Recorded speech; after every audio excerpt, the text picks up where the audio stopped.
pernah konsul ke kita salah satu camat Kang dari daerah sana. Apakah sebelum 5 hari sudah bisa ditutup karena lebih dari 2? Kalau tidak salah Pak Camat Penumbangan. Oh gitu ya. Jadi dua.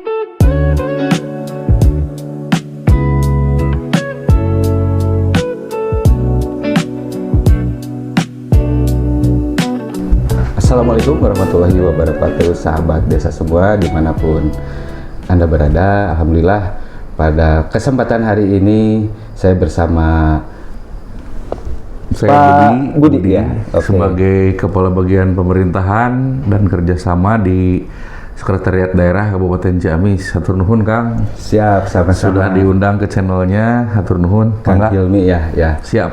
Pada kesempatan pertemuan hari ini kita akan membahas secara tuntas terkait perangkat desa, baik dari mulai pengangkatan sampai ke pemberhentian. Boleh cerita Pak Budi ini terkait perangkat desa, mulai dari aturan tingkat pusat, nanti bisa sampai ke menceritakan sampai ke tingkat peraturan daerah atau peraturan bupati. Baik, jadi begini Kang, mohon izin menjelaskan, kita sharing saja ini Ya. bahwa perangkat desa itu telah beberapa kali secara regulasi aturannya itu mengalami perubahan Kang. Yang pertama, kita tahu ada Undang-Undang Nomor 6 tahun 2014 tentang desa beserta turunannya, baik PP 43 maupun Permendagri 83. Namun di perjalanan tahun 2016 ada yang menggugat ke MK, ke Mahkamah Konstitusi, Ya. terkait dengan persyaratan pengangkatan perangkat desanya Kang. Nah, Ya. jika di aturan yang lama itu ada persyaratan berdomisili di desa paling singkat 1 tahun pada saat mendaftar, Betul. maka setelah dibahas dan diputuskan oleh MK, persyaratan tersebut telah dicabut. Jadi sekarang tidak ada persyaratan domisili. Ketika warga negara Indonesia mau mendaftar sebagai perangkat, itu tidak harus berdomisili minimal berapa lama atau berapa waktu, tapi bisa langsung mendaftar. Nah, setelah ada putusan MK tersebut, pemerintah pusat atau Kemendagri merubah peraturan pengangkatannya melalui Permendagri nomor 67 tahun 2017. Dan kita di Kabupaten Ciamis juga mengikuti dengan peraturan daerah Kabupaten Ciamis nomor 11 tahunnya sama 2017 diikuti dengan peraturan Bupati nomor 74 Kang tahun 2023 ya. untuk Betul. lebih menjelaskan Tentang petunjuk pelaksanaan Perda tersebut. 11 2017 tentang perangkat desa. Ya. Betul. Nah, pada perkembangannya kita tahu bersama bahwa pada tahun 2024 itu Undang-Undang Desa mengalami perubahan yang kedua. Kedua, kalau yang pertama itu kalau tidak salah dulu waktu Covid Kang ada sebagian pasal di Undang-Undang Desa. Undang-Undang Nomor 6 2014. Ya, pernah dirubah sekali pada saat Covid, kalau tidak salah pasal 72-nya yang dirubah kaitan dengan penggunaan dana desa, karena pada saat Covid dana desa itu yang semula direncanakan dan ditetapkan melalui musyawarah seluruhnya, musyawarah desa, tetapi tetap berpedoman pada panduan. Tetapi pada saat Covid semuanya diarahkan oleh pemerintah pusat untuk kegiatan penanganan Covid. Ya. Nah, itu yang pertama. Yang kedua, kemarin tahun 2024 pemerintah pusat telah menerbitkan Undang-Undang Nomor 3 tahun 2024. Perubahan kedua ya. Perubahan kedua atas Undang-Undang Nomor 6 tentang desa. Nah, di situ juga setidaknya ada 2 poin di Undang-Undang Nomor 3 tahun 2024 yang terkait secara langsung dengan mekanisme pengangkatan dan pemberhentian perangkat desa. Yang pertama adalah adanya klausul pasal 26 ayat 2 huruf C bahwa kepala desa berwenang menyampaikan usulan pengangkatan dan pemberhentian perangkat desa kepada bupati. Jadi di pasal tersebut, Pak Camat, Kang mohon izin, undang-undang mengamanatkan tambahan tahapan.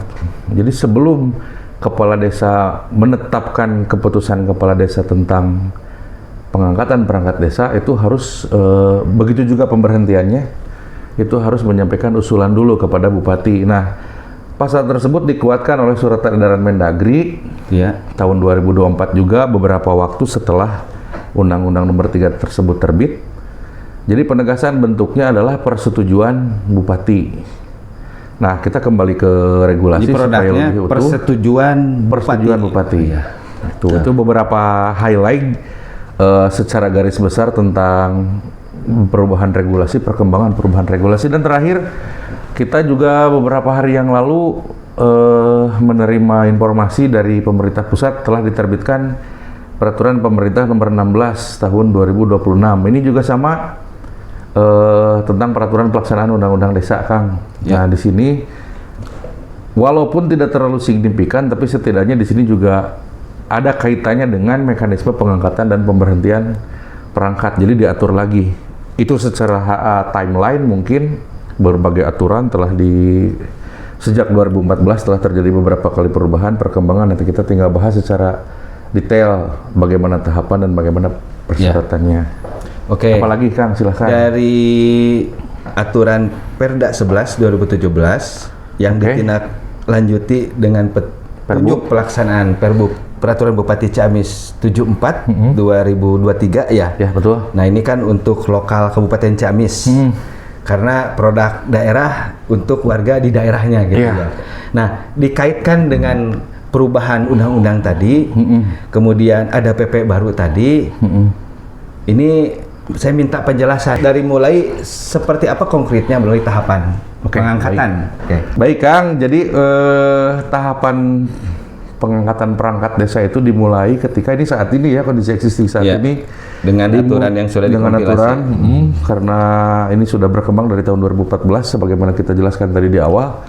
Dimulai ketika terjadi kekosongan jabatan perangkat desa. Oke, yang dimaksud kosong itu seperti apa? Yang dimaksud kosong itu penyebabnya dua kondisi. Yang pertama adalah ketika perangkat desanya berhenti. Berhenti itu disebabkan karena tiga hal. Yang pertama meninggal dunia. Yang kedua permintaan sendiri seperti atau mengundurkan diri. Ya? Betul. Dan yang ketiga diberhentikan. Diberhentikan. Nanti kita bahas lebih detail mungkin di bab pemberhentian perangkat. Itu kondisi yang pertama ketika perangkat desanya berhenti. Kosong karena perangkat desa berhenti. Nah, yang kedua jabatan perangkat desa kosong karena terjadi mutasi atau rotasi. Ya, ini salah satu contohnya ketika salah satu kepala urusan atau kepala seksi ada yang berhenti, meninggal dunia misalkan, memasuki usia pensiun ya, tidak apa-apa, ini hanya contoh saja. Kemudian kepala desa dalam rangka mempertahankan kualitas pelayanan kepada masyarakat supaya tidak terganggu, maka dilakukan mutasi dengan mempertimbangkan kemampuan dari perangkat desa yang ada. Misalkan mengambil dari kepala dusun, kebetulan kepala dusunnya masih muda, energi, rajin dan cukup menguasai IT, akhirnya dirotasi ke jabatan kosong yang tadi. Akhirnya kan meninggalkan jabatan yang kosong. Jadi, nah itu ngisi dari kadusnya jadi kosong. Betul, karena sebelumnya sudah ada yang berhenti. Jadi dua penyebab kekosongan jabatan perangkat desa. Nah, setelah jabatan perangkat desa tersebut kosong, tahapan selanjutnya adalah kepala desa membentuk tim, Kang. Nah, kan sebelum dibentuk panitia itu otomatis ada tahapan administrasi yang harus dilalui terhadap perangkat desa yang berhenti ya. Sehingga terjadi kekosongan. Nah, yang berhenti ini kan ada tiga ya. Ada yang meninggal, ada permintaan sendiri, ada diberhentikan, termasuk di dalamnya yang masih usia pensiun. Memasuki ini kan usia pensiun. Sesuai dengan ketentuan pusat yang baru itu seperti apa? Sebenarnya yang baru itu tidak merubah secara signifikan, Kang. Kita patokannya dua aturan terbaru, yaitu Undang-Undang Nomor 3 Tahun 2024 dan PP 16 Tahun 2026. Nah, di sini tahapan yang baru yang sebelumnya tidak ada, sebelum kedua regulasi itu adalah ketika perangkat desa yang diberhentikan, Kang. Bukan meninggal dunia dan bukan permintaan sendiri, tetapi diberhentikan. Nah, itu ada salah satu tahapan. Seperti memasuki usia pensiun 60 tahun. Seperti memasuki usia pensiun 60 tahun, karena kita tahu bahwa salah satu penyebab perangkat desa berhenti adalah usianya genap 60 tahun. Itu harus melalui mekanisme rekomendasi camat, itu sudah ada sebelumnya, dan juga dilanjutkan dengan permohonan persetujuan pemberhentian perangkat desa yang disampaikan oleh kepala desa kepada bupati. Jadi itu tahapan baru, Kang, tahapan baru setelah khusus yang diberhentikan. Khusus yang diberhentikan. Sekali lagi, khusus yang diberhentikan. Kalau untuk yang meninggal dunia dan permintaan sendiri atau mengundurkan diri itu di Permendagrinya tidak berubah. Ya. Itu dalam paling lama waktu 7 hari itu kepala desa langsung menetapkan keputusan kepala desa tentang pemberhentian. Jadi setelah pernyataan pengunduran diri atau setelah meninggal dunia, dikuatkan dengan surat keterangan kematian, kepala desa paling lama dalam jangka waktu 7 hari langsung menindaklanjuti dengan menetapkan keputusan kepala desa tentang pemberhentian perangkat. Adapun di wilayah kan ada berita acara dulu. Di Panoka itu silakan sebagai tambahan mungkin ya. Silakan. Tetapi secara regulasi tahapannya seperti itu. Adapun yang diberhentikan, sekali lagi yang diberhentikan ini penyebabnya banyak. Bisa karena melanggar larangan, bisa karena BUP batas usia pensiun genap 60 tahun, ataupun ditetapkan sebagai tersangka terpidana. Itu banyak sekali penyebabnya, tapi kita bahas nanti mungkin Kang karena kita fokus ke pengangkatan dulu. Ya, betul. Itu harus melalui mekanisme permohonan persetujuan kepada bupati yang disampaikan oleh kepala desa. Kepala desa. Itu dilampiri rekomendasi camat. Dilampiri rekomendasi camat dan seluruh dokumen administrasi tahapan proses pemberhentian, apalagi yang menyangkut dengan perangkat desa yang melanggar larangan. Ya. Karena melanggar larangan itu ada tindak lanjut pembinaan dulu, kemudian pengenaan sanksi administratif berupa teguran lisan tertulis, dilanjutkan pemberhentian sementara. Ketika mau menyampaikan permohonan persetujuan kepada camat itu atau kepada bupati itu harus dilampirkan seluruhnya. Seluruh dokumen administrasi ya. Tahapan itu ya. Itu sebagai bagian kita yang di kabupaten, tim di kabupaten melakukan verifikasi berdasarkan dokumen terhadap tahapan yang sudah dilaksanakan. Oke. Kita sudah membahas sedikit tentang pemberhentian. Kan? Nah, kemudian kekosongan nih. Apa yang harus tahapan berikutnya setelah terjadi kekosongan? SK sudah ada dari kepala desa tentang pemberhentian dengan mekanisme ditempuh tadi ya. Ada yang perlakuannya langsung seperti meninggal atau permintaan sendiri. Ada yang diberhentikan harus melalui tahapan rekomendasi camat dan setujuan bupati serta lengkap berkas administrasi gitu ya. Nah, setelah SK diberhentikan oleh kepala desa, SK pemberhentian maksudnya. Siap. Berarti kan kosong. Ini tahapannya seperti apa, Pak? Baik. Setelah kepala desa menerbitkan keputusan tentang pemberhentian perangkat desa, maka tahapan selanjutnya adalah kepala desa membentuk tim. Tim penjaringan dan penyaringan perangkat desa, Kang. Tim penjaringan dan penyaringan. Namanya itu. Ya. Atau ada juga di beberapa daerah, kalau tidak salah kita pernah koordinasi dengan kabupaten kota yang lain, ada tim seleksi juga boleh. Tim seleksi perangkat desa. Tim seleksi perangkat desa boleh, tidak apa-apa. Untuk penamaan tidak bisa fleksibel ya? Ya, menyesuaikan dengan ketentuan peraturan daerah kabupaten kota masing-masing. Selanjutnya setelah dibentuk tim, tim itu dari unsur susunannya seperti apa? Tim tersebut di Permendagri sampai dengan di PP itu dijelaskan, begitu juga di Perda kita sama isinya, substansinya kemungkinan tidak akan berbeda dengan daerah yang lain. Yang pertama tentu saja dari unsur perangkat desa yang ada. Khususnya mungkin sekretaris desa dan Kaur TU umum selaku yang menangani urusan kepegawaian di internal desa. Kemudian dapat tambahkan dengan perwakilan tokoh masyarakat, tentu saja dengan pertimbangan memiliki kemampuan untuk melakukan tugas tim untuk melakukan penjaringan dan penyaringan. Nah, sekali lagi perwakilan tokoh masyarakat itu BPD bisa, tapi ini sifatnya dapat, Kang. Oh, dapat ya? Dapat. Jadi kalau dapat itu kita menyesuaikan dengan kondisi SDM yang ada di desa. Apakah memungkinkan ketika BPD diikut sertakan, dilibatkan dalam tim, atau jangan kita menjaga kewibawaan BPD dalam rangka mengawasi kinerja kepala desa misalkan, udah BPD mah mengawasi aja, boleh, itu tidak apa-apa karena sifatnya dapat. Jadi kalau dapat itu dilaksanakan boleh, tidak juga tidak apa-apa. Yang jelas unsurnya itu unsur perangkat desa yang tersedia dan tokoh masyarakat. Tidak harus BPD. Ya. Tim itu kan dibentuk dengan surat keputusan kepala desa. Betul. Pembentukan tim ini dalam rangka membantu kepala desa melancarkan tugas untuk rekrutmen perangkat desa yang baru ya, untuk mengisi kekosongan. Nah, seperti apa gambaran tugas fungsi, batasan maksimal orang, ganjil apa genap, kemudian tahapan waktu gitu ya dari mulai hulu hilirnya bagaimana tuh? Baik, untuk ketentuan mengenai pengaturan tentang tim penjaringan dan penyaringan sebagaimana diamatkan oleh Permendagri itu diatur lebih lanjut oleh peraturan daerah dan peraturan Bupati Wali Kota, maka ini kita implementasinya yang di Ciamis, mohon izin. Di Kabupaten Ciamis itu tim penjaringan perangkat desa itu kita batasi paling lama harus berjumlah ganjil paling sedikit 5 orang.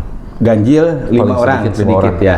Nah, kenapa paling sedikit gitu? Kita kembali lagi ke kemampuan keuangan desa kan. Kalau misalkan memang desa sudah mempersiapkan, desa sudah memprediksi, misalkan ada tahun ini akan ada 3 orang yang memasuki usia pensiun genap 60 tahun. Iya. Maka desa tersebut misalkan membuat dana cadangan atau mempersiapkan anggaran untuk kegiatan penjaringan. Jadi silakan, karena seprinsipnya seleksi atau penjaringan untuk pengangkatan perangkat desa itu bisa dalam waktu yang bersamaan untuk lebih dari 1 jabatan. Oke. Jadi tergantung kemampuan keuangan desanya dan persiapannya. Nah, dari jadi tim ini bisa harus ganjil. Menjaring kekosongan pengisian perangkat 3 orang bisa. Kalau memang faktanya 3 orang kosong sekaligus gitu ya. Betul. Apalagi ada ketentuan di Permendagri 83 tahun 2015 yang belum dicabut sampai hari ini yang menyatakan bahwa kekosongan jabatan perangkat desa itu wajib diisi paling lambat 2 bulan, Kang, sebenarnya. Gitu. Jadi kita hanya punya waktu efektif 2 bulan mulai dari pembentukan tim sampai dengan pelantikan. Idealnya seperti itu. Idealnya 2 bulan. Dan di Permendagri tersebut, ketika Permendagrinya mengalami perubahan, pasal tersebut tidak dirubah. Ya. Nah, dari komposisi tim yang kita atur harus berjumlah ganjil paling sedikit 5 orang itu terdiri dari beberapa seksi. Ya. Yang pertama seksi, jelas ketua merangkap anggota, yang kedua sekretaris merangkap anggota, dan ada beberapa seksi, tepatnya 5 seksi. Ada bendahara tidak? Tidak, karena bendahara tim itu karena menggunakan APBD, jadi kita bendaharanya bendahara desa, keuangan. Supaya pengelolaan keuangannya itu terintegrasi dengan pengelolaan keuangan desa, karena kegiatan ini bagian dari tim penyaringan itu tidak ada bendahara. Ketua sekretaris seksi. Iya, betul. Karena bendaharanya bendahara desa, supaya terintegrasi dengan pengelolaan keuangan di desa secara umum. Oke. Baik, seksinya terdiri dari yang pertama seksi persiapan. Tugasnya tentu saja melakukan persiapan mulai dari penyusunan tim, penyusunan rencana tahapan, dan persiapan administrasi lainnya. Yang kedua ada seksi pendaftaran. Pendaftaran tentu saja tugasnya untuk mengumumkan dan menerima pendaftaran. Ya. Sekaligus menerima berkas. Ya. Bagi yang mendaftar. Dan yang ketiga ada seksi penelitian persyaratan. Tugasnya adalah ketika seksi pendaftaran menerima dan sudah ditutup tahapan pendaftarannya, maka diserahkan kepada seksi penelitian persyaratan. Nah, seksi penelitian persyaratan inilah yang menentukan bakal calon menjadi calon apabila telah dinyatakan memenuhi syarat. Itu. Yang keempat ada seksi seleksi. Tentu saja tugasnya untuk melakukan seleksi karena diamanatkan di Permendagri bahwa harus dilakukan seleksi, yang wajibnya itu seleksi tertulis. Dan yang kelima tentu saja ada seksi penetapan. Nah, seksi penetapan ini yang bertanggung jawab untuk menyusun mulai dari rancangan keputusan kepala desa tentang pengangkatan perangkat desa untuk mengisi kekosongan tersebut. Nah, dalam hal ini boleh dijelaskan secara rinci supaya sahabat desa tahu dari mulai awal terkait tadi seksi persiapan, waktunya seperti apa, produknya apa. Silakan. Oke, sebelum ke tahapan, karena salah satu tahapannya adalah pendaftaran, ini perlu diinformasikan dulu persyaratan untuk menjadi perangkat desa, Kang. Ya. Kita mengambil dari peraturan terbaru tentu saja PP 16 tahun 2026. Yang pertama persyaratannya itu bertakwa kepada Tuhan Yang Maha Esa. Bentuknya apa? Bentuknya adalah surat pernyataan bahwa yang bersangkutan itu menyatakan bahwa yang bersangkutan bertakwa kepada Tuhan Yang Maha Esa. Yang kedua, tentu saja persyaratan berpendidikan paling rendah sekolah menengah umum atau sederajat. SMU, SMA, SMK, boleh, silakan sederajat. Gimana kalau paket? Boleh. Ya. Asal setingkat itu atau sederajat dengan itu. Ya. Kemudian berusia 20 tahun sampai dengan 42 tahun. Kalau di PP hanya seperti itu, tapi kalau kita di Perbub karena sering menjadi permasalahan, kita rincikan lagi bahwa 20 tahun minimal dan maksimal 42 tahun itu pada saat pendaftaran, Kang. Jadi pada saat berkas masuk pendaftaran, tahapan Dia itu pendaftaran. sudah 20 tahun atau lebih 1 hari. Ya. Dan ketika beliau daftar, datang ke panitia, 42 tahunnya itu nggak lebih. Jadi 42 tahun pas pada saat dia daftar. Gimana Kang kalau 42 Pas ulang tahun maksimal. Maksimal. Kalau 42 tahun lebih 1 hari, mohon maaf kita tolak karena itu Ya, pas pendaftaran melebihi batas maksimal. Betul. Di PP memang hanya menyebutkan 20 sampai 42, tapi terjadi harus ditegaskan melalui peraturan daerah dan Perbub agar kita tidak menjadi permasalahan pada saat implementasinya. Jadi ada kepastian ya. Ya, ada kepastian hukum. Oke. Dan yang terakhir, syarat lain yang ditentukan dalam Perda atau Perbub.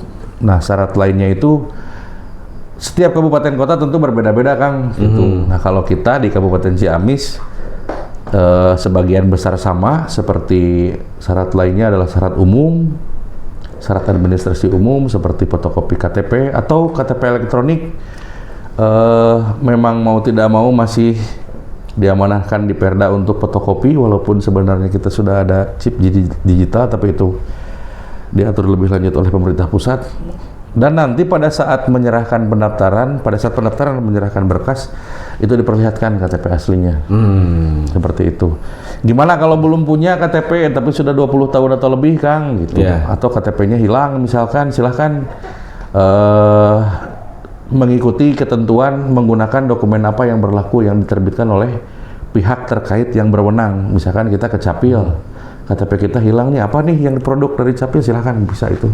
Ya. Misalkan surat keterangan tanda penduduk yang dilegalisir, atau surat keterangan dari kepolisian bahwa hilang tapi fotokopiannya masih ada, dan itu otentik, boleh.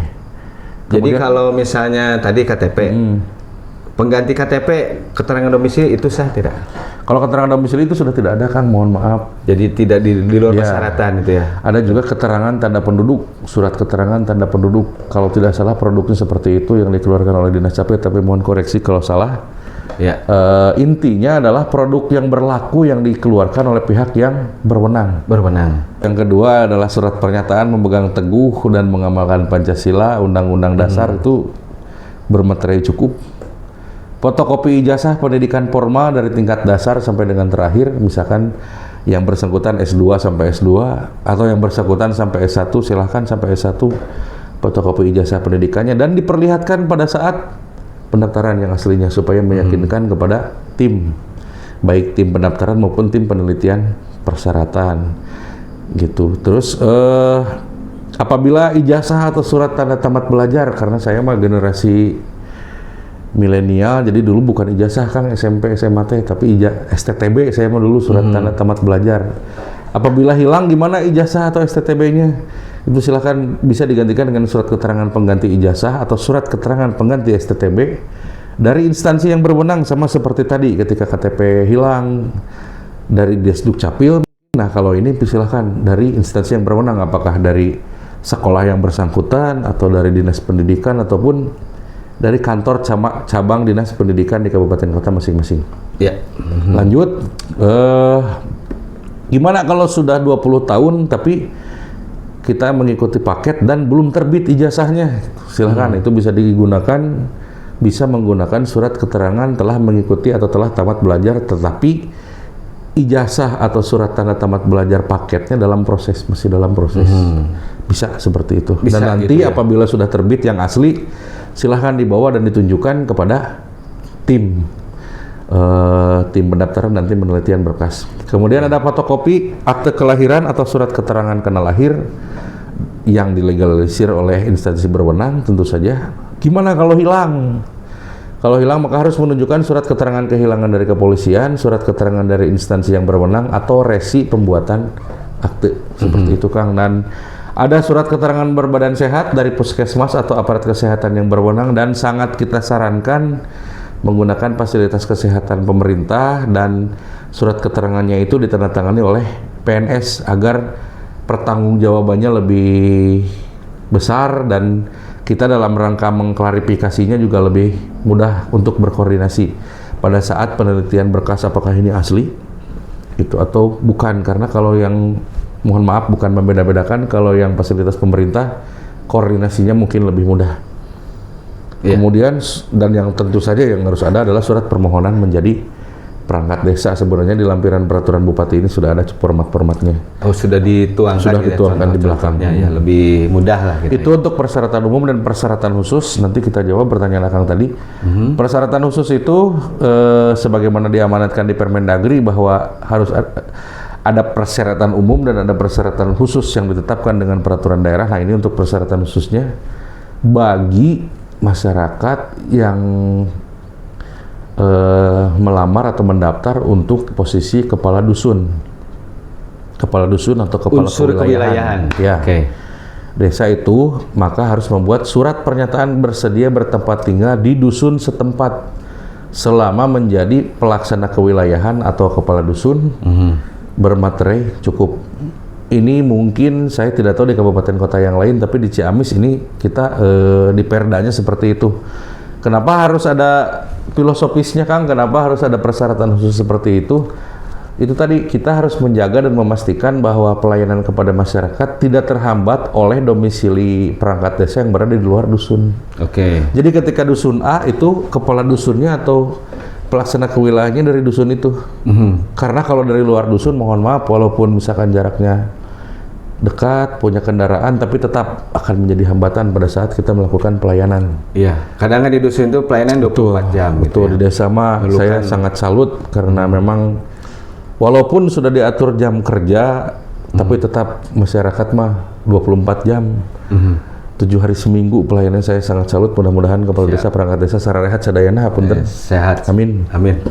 Gimana kalau ada anggota BPD yang mendaftar? Nah, di sini diatur juga harus mendapat izin tertulis dari camat atas nama bupati, Kang. Misalkan saya BPD nih. Wah, kebetulan kasih pemerintahan kosong. Saya mau melamar nih jadi perangkat desa dan saya memenuhi syarat. Gitu. Maka harus ada syarat khusus. Yang bersangkutan harus mendapatkan izin dulu dari camat atas nama bupati. Jadi nanti surat izin dari camatnya itu atas nama Bupati Ciamis. Ini kalau di Ciamis ya, atas nama Bupati Ciamis, Camat Panumbangan, misalkan ditandatangan oleh Akang selaku camat. Jadi tidak harus keluar dari keanggotaan BPD. Nah, ada lagi lanjutannya. Dan ketika yang bersangkutan ditetapkan sebagai perangkat desa, ditetapkan ya, berarti sudah ada keputusan kepala desa nih, sudah ada rekom camat, sudah ada persetujuan bupati, dan sudah ada SK, maka harus bersedia mengundurkan diri. Jadi sudah jadi perangkat. Betul, sudah ditetapkan. Mengundurkan diri bermaterai, ada pernyataan dulu. Gimana kalau partai politik? Ini kenapa diatur? Karena kita dalam penyusunan perda itu kan bersama dengan unsur legislatif dari DPRD, maka berbagai sudut pandang dalam penyusunan perda ini cukup luas. Bagi pengurus partai politik yang mencalonkan sebagai bakal calon perangkat desa harus mendapatkan izin tertulis dari pimpinan partai politik dan memuat surat pernyataan mengundurkan diri dari pengurus partai politik apabila ditetapkan sebagai perangkat desa. Sama seperti BPD tadi, ketika ditetapkan menjadi perangkat desa, berhenti yang bersangkutan. Jadi menggunakan surat pernyataan bermaterai. Bagaimana kalau PNS, TNI, dan Polri mencalonkan menjadi perangkat desa. Kalau kita di Perda, karena Perda itu tidak ada kewenangan untuk mengatur instansi di luar pemerintahan daerah, Kang, mohon izin seperti TNI Polri, kita kembalikan kepada mekanisme peraturan perundang-undangan. Kembali masing-masing ya. Ya, betul. Saya tidak tahu kalau di seperti apa, di Polri seperti kalau di TNI Polri seperti apa, saya kurang tahu. Bagaimana kalau PNS yang mendaftarkan sebagai perangkat desa? Kita tidak tahu, mungkin karena di Ciamis perangkat desa itu secara penghasilannya masih setara 2A, Kang, PNS 2A. Tapi kita tidak tahu kalau di daerah lain. Makanya Perda tadi seperti yang disampaikan tidak mengatur lebih jauh atau lebih lanjut mengenai PNS harus seperti apa, TNI Polri apalagi seperti apa. Nah, kita kembali ke peraturan yang lebih tinggi, peraturan yang terbaru juga di PP 16 tahun 2026. Pegawai negeri sipil yang akan diangkat menjadi perangkat desa wajib mengundurkan diri sebagai pegawai negeri sipil. Jadi maksudnya begini, pada saat daftar silahkan daftar, tentu saja membuat surat pernyataan bermaterai seperti BPD tadi dan anggota partai politik. Parpol, itu ya. Apabila yang bersangkutan kemudian setelah mengikuti berbagai tahapan ditetapkan menjadi perangkat desa, maka yang bersangkutan wajib, bahasanya Kang di aturan, wajib mengundurkan diri sebagai pegawai negeri sipil. Mangga silahkan bagi rekan-rekan PNS seperti kita, kalau mau menjadi perangkat desa untuk lebih mengabdi kepada masyarakat, apalagi kalau siltapnya misalkan berkali-kali lipat dari gaji kita PNS, silahkan mendaftarkan jadi perangkat desa, kita dukung. Tapi harus mundur. Oke. Nah, pegawai negeri sipil, pada saat pegawai negeri sipil tersebut mengundurkan diri, maka bupati di PP-nya disebutkan memberhentikan dengan hormat atas permintaan sendiri, Kang. Jadi terhadap status PNS-nya ketika yang bersangkutan mengundurkan diri karena ditetapkan sebagai perangkat desa, maka status PNS-nya itu diberhentikan dengan hormat atas permintaan sendiri. Gitu, dan diberikan hak kepegawaian sesuai dengan ketentuan peraturan perundang-undangan. Apabila sudah memenuhi ketentuan untuk menerima pensiun, berarti pensiunnya dapat. Itu, tapi kita tidak akan membahas itu karena di luar jangkauan. Baik, itu untuk persyaratan umum dan khusus. Di Ciamis masih ada lagi untuk tenaga honorer, sukuan atau sebutan lainnya, misalkan sukuan di sekolah atau sukuan di madrasah atau di mana. Ketika yang bersangkutan mendaftar ataupun pengurus dan anggota LSM, Kang, Ormas, termasuk media, rekan-rekan media atau wartawan, membuat surat pernyataan sama seperti BPD tadi, Kang, bersedia mengundurkan diri dari pekerjaannya, bermaterai tentu saja surat pernyataannya apabila telah ditetapkan sebagai perangkat desa. Kalau tidak salah di Kabupaten Ciamis ada rekan kita dari media di salah satu desa di Kecamatan Cijengjing, saya lupa desanya.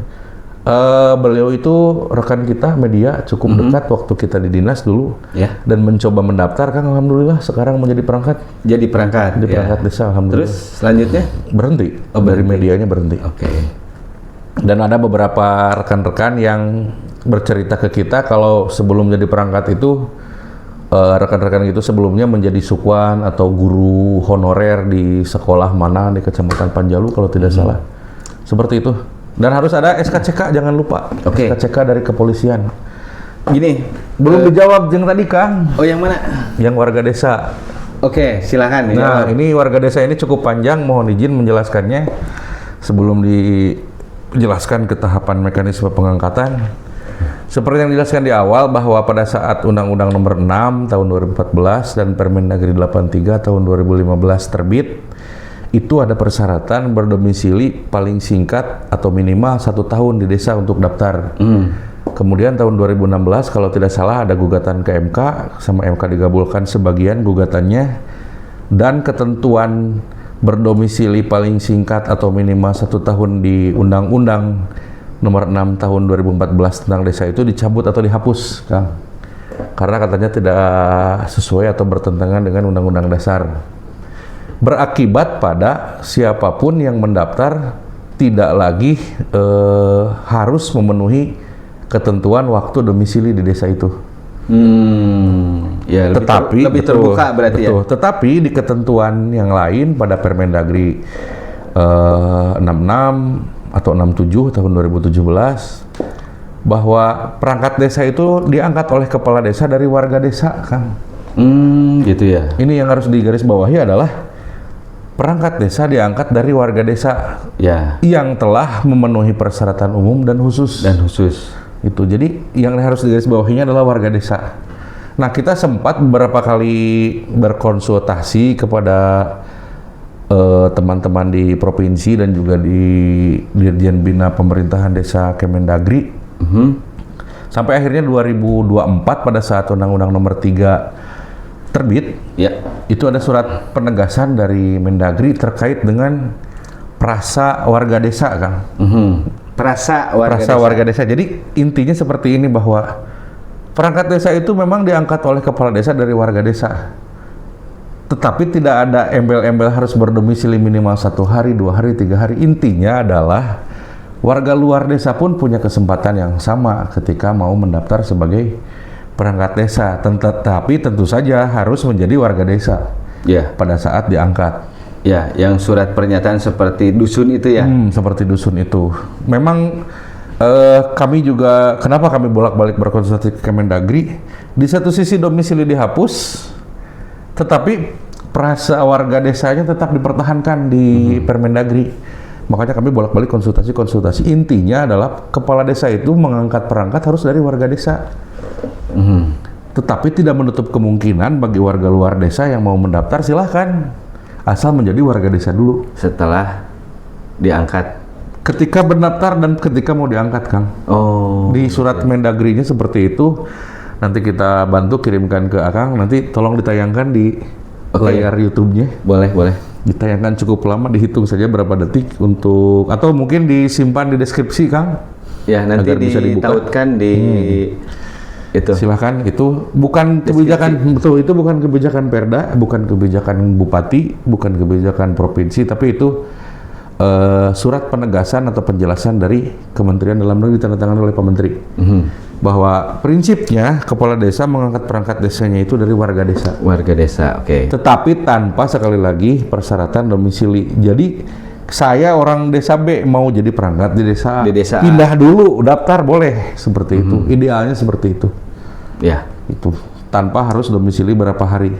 Oke. Gimana Pak kalau misalkan sudah daftar tapi KTP saya masih belum berubah karena ada proses di dinas, misalkan. Ya. KTP-nya luar desa. Betul, KTP-nya luar desa. Itu kan di dokumen, salah satu tahapan untuk merubah KTP adalah adanya surat keterangan, Kang, pindah keluar dari desa asal dan pindah datang di desa baru. Itu silakan dokumennya ditunjukkan kepada tim. Kepada tim pendaftaran, karena untuk mengganti KTP itu kita tidak bisa memprediksi apakah bisa selesai 1 hari misalkan atau bagaimana. Ya. Nah, itu persyaratan. Kemudian kita lanjut ke tahapan selanjutnya, Kang, mohon izin. Oke. Mekanisme pengenalan perangkat desa tahapannya adalah persiapan, pendaftaran, penelitian, dan seleksi dan penetapan. Nah, ini seluruh tahapan mekanisme pengisian atau pengangkatan perangkat desa itu harus dibuatkan atau ditetapkan dengan keputusan kepala desa. Jadi panitia ya atau tim yang menyusun disampaikan kepada kepala desa, kemudian kepala desa menetapkannya dengan keputusan kepala desa. Setiap tahapan keseluruhan. Oke, keseluruhan. Tahapan keseluruhan. Nah, dan ini wajib diinformasikan kepada masyarakat. Jadi jangan hanya disimpan di meja, tetapi wajib diinformasikan kepada masyarakat. Kita tekankan di Perda dan di Perbub, Kang, supaya karena masyarakat desa itu memiliki hak yang sama selama yang bersangkutan memenuhi syarat, gitu, dan memiliki keinginan untuk menjadi perangkat, silahkan mendaftar. Jadi desa juga diwajibkan untuk menginformasikan apakah itu di papan informasi di desa, menggunakan media sosial, media elektronik, media cetak. Makanya sering saya lihat desa-desa yang ketika akan membuka pendaftaran itu ada ininya, Kang, pamfletnya, walaupun pamfletnya pamflet digital. Digital di Instagram bisa, TikTok atau media-media di sosial lainnya ya. Nah, yang kita bahas tadi adalah tahapan persiapan sebenarnya, mulai dari pembentukan tim, persyaratannya apa saja. Nah, kita masuk ke tahap pendaftaran, Kang. Iya, setelah persiapan pendaftaran. Tahapan pendaftaran itu setelah mengumumkan dan menerima kekosongan atau setelah mengumumkan dan menerima pendaftaran itu dilakukan paling lama 5 hari atau dalam jangka waktu 5 hari. Ini di Permendagri dan di Perdanya bahasanya adalah dalam jangka waktu 5 hari. Berarti 5 harinya harus dihabiskan, Kang. Oke.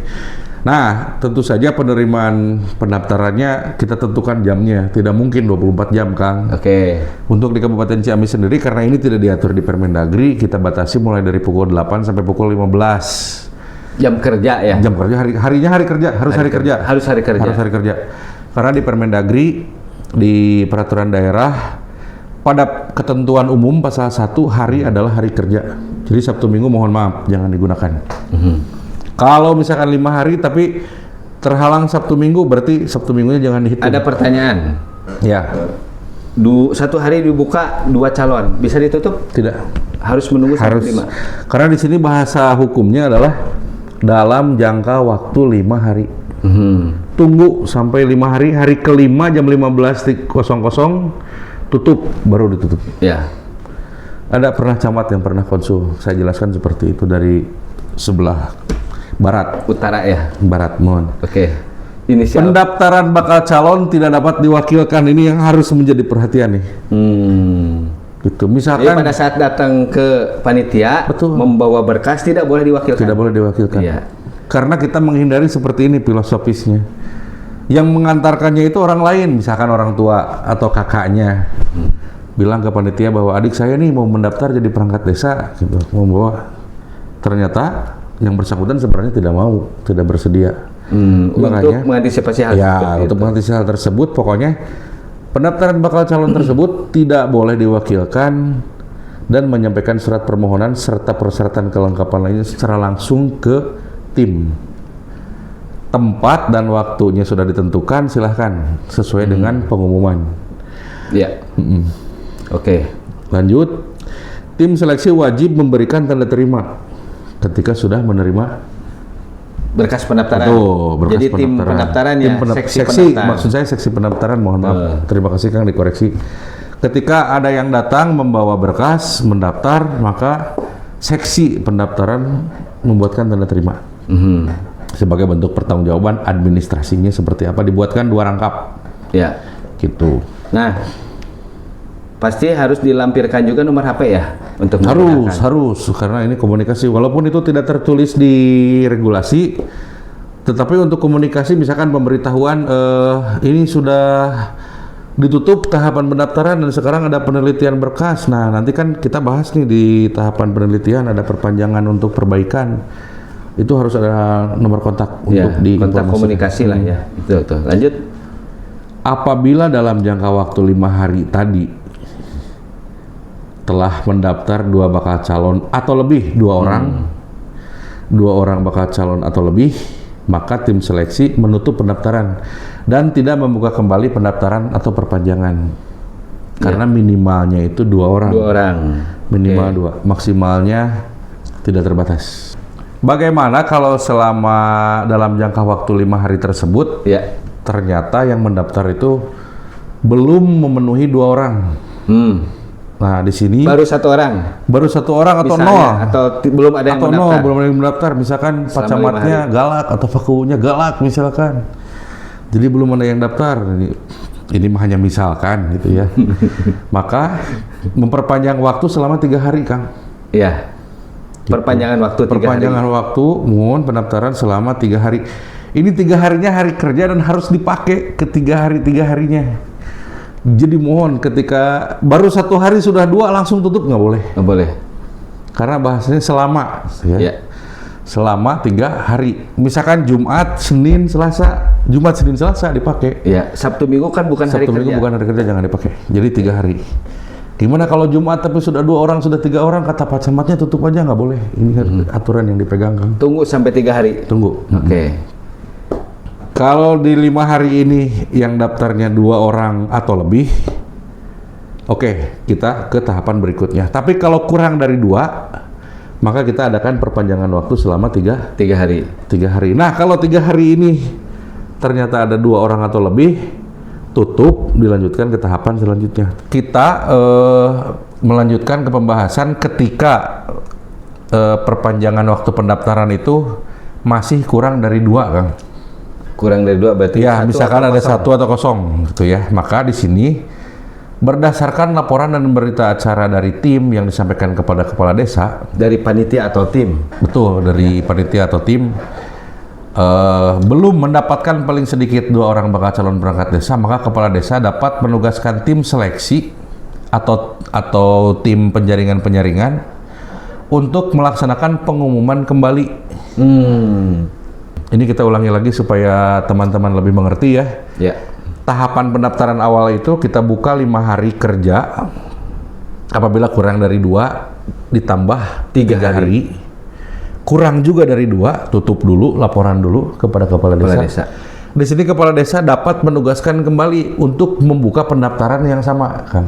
2 kali seperti tadi. Jadi 5 hari kita buka lagi. kurang juga dari 2 hari gitu kan, dari 2 orang bakal calon yang mendaftar. Ini aneh, tapi kemungkinan ini tidak terjadi. Tambah lagi 3 hari, seperti yang tadi pendaftaran di tahapan awal. Tetapi apabila masih kurang dari 2 orang, misalkan 1 orang atau sama sekali tidak ada yang mendaftar, maka di sini kepala desa membubarkan tim. Panitia atau tim? Ya, panitia atau tim yang sudah dibentuk, kepala desa membubarkan karena sudah melakukan 2 kali tahapan pendaftaran, Kang. Tahapan pendaftaran yang normal dan tahapan pendaftaran dengan penugasan kembali dari kepala desa. Nah, setelah dibubarkan terus apa? Setelah dibubarkan di sini kepala desa memiliki waktu untuk membentuk tim seleksi baru dengan struktur, jumlah dan tugas yang sama seperti yang pernah dibuat sebelumnya dalam jangka waktu 20 hari setelah membubarkan tim seleksi yang lama. Jadi kepala desa diberikan kesempatan 20 hari untuk mencari ini. Karena yang kemarin tim seleksinya belum berhasil, kita cari lagi. Bisa orang yang lama? Bisa orang yang lama boleh, atau orang yang baru. Tetapi dengan SK pembentukan atau keputusan kepala desa tentang pembentukan tim yang baru. Yang baru, ya. Karena yang lama sudah dibubarkan. Jadi nanti secara teknis tim yang baru ini SK-nya mencabut SK tim yang lama, kan, karena yang lama dibubarkan dalam jangka waktu 20 hari. Nah, kita selanjutnya berbicara bagaimana kalau misalkan sudah lebih dari 2 orang atau 2 orang atau lebih yang mendaftar. Maka kita masuk ke tahapan penelitian persyaratan. Tim melakukan penelitian terhadap surat permohonan beserta kelengkapan persyaratan umum dan persyaratan khusus. Ini bisa berbeda tergantung jabatan yang dituju, khususnya antara kepala dusun maupun yang di teknis sekretariat. Yang teknis. Kasih kaur ya. Kasih kaur dengan kepala dusun. Kebetulan kalau di Kabupaten Ciamis berbeda karena kepala dusun ada surat pernyataan akan bertempat tinggal di wilayah dusun. Berapa lama untuk penelitian administrasi ini? Paling lama 10 hari. Ini bahasanya paling lama. Jika tim ataupun panitia sudah selesai melakukan penelitian dan meyakini keabsahan, kebenaran, kelengkapan terhadap dokumen administrasi yang diteliti sebelum waktu 10 hari ini boleh dilengkapi, boleh ditetapkan. Maksudnya, kan berkas itu ada lengkap, ada BTL ya, berkas ada lengkap. Ditetapkannya maksudnya seperti itu. Jadi ini beberapa orang yang ini sudah lengkap ditetapkan, ini yang belum lengkap. Nah, bagi yang belum lengkap di sini ada waktu untuk memperbaiki, kan, selama 3 hari di dalam koridor 10 hari itu. Enggak, di luar. Jadi kita karena 10 harinya itu paling lama, sekali lagi nih, karena 10 harinya paling lama ini untuk di Kabupaten Ciamis, kita tidak tahu kalau di daerah yang lain, karena yang kita bahas ini adalah Perda dan Perbub. Itu ketika sebelum 10 hari ini kita panitia atau tim sudah bisa memastikan ini lengkap atau tidaknya. Silakan, sudah bisa ditutup tahapan penelitian dan sudah bisa mengumumkan hasil penelitiannya. Apabila dinyatakan lengkap, bagus. Apabila dinyatakan belum lengkap, maka di sini ada waktu untuk perbaikan berkas selama 3 hari sejak diterimanya surat pemberitahuan hasil penelitian dari panitia kepada yang bersangkutan yang mendaftar. Misalkan seperti ini. Saya daftar nih, jadi kaur keuangan, persyaratan dikasih. Ternyata kata panitia, harusnya kan penelitian itu 10 hari, paling lama. Ternyata dalam jangka waktu 3 hari, kita si tim itu sudah bisa menentukan bahwa saya itu tidak lengkap, masih ada yang kurang, misalkan. Nah, saya maka menerima surat dari panitia pemberitahuan bahwa berkas yang saya sampaikan pada saat pendaftaran masih terdapat kekurangan A, B, C, D, E, F, misalkan. Diurai oleh tim atau panitia, diurai apa saja sih yang kurangnya, dan saya diberikan waktu selama 3 hari kerja, tentu saja 3 hari kerja untuk memperbaiki, untuk memperbaiki. Jadi tertulis dari panitia ya? Pakai surat, Kang, dan suratnya itu harus dibuktikan tanda terimanya. Misalkan saya panitia atau akang panitia, saya yang berkasnya tidak lengkap. Ketika panitia menyampaikan surat ke saya harus ada tanda terima, bukti tanda terima tim atau panitia menyerahkan surat ke saya. Walaupun bukan saya yang menerima, misalkan istri, keluarga, orang tua atau siapa, silahkan. Yang penting Anda tanda terima sebagai bentuk pertanggungjawaban tim atau panitia kepada saya yang mendaftar. Ya. Nah, dalam jangka waktu 3 hari itu kan selama. Jadi tolong tunggu 3 hari baru ditutup. Bagaimana kalau sebelum 3 hari sudah menyampaikan perbaikan? Silahkan diteliti ulang. Silahkan penelitian ulang itu 3 hari. Tapi tunggu dulu 3 harinya habis. Jadi 3 hari perbaikan itu benar-benar dimanfaatkan selama 3 hari. Meskipun perbaikannya beres 1 hari. Tunggu wayahna, bahasa Antosan Sundanya ke 3 hari, tunggu sampai 3 hari ya? Tunggu 3 hari baru ditutup untuk perbaikan, dan nanti ada 3 hari untuk penelitian ulang. 3 hari untuk penelitian ulang. Ini 3 harinya itu paling lama, Kang. Jadi kalau penelitian ulangnya 1 hari sudah bisa ditentukan yang bersangkutan itu lengkap atau tetap tidak lengkap misalkan, silahkan tentukan gitu. Jangan nunggu 3 hari.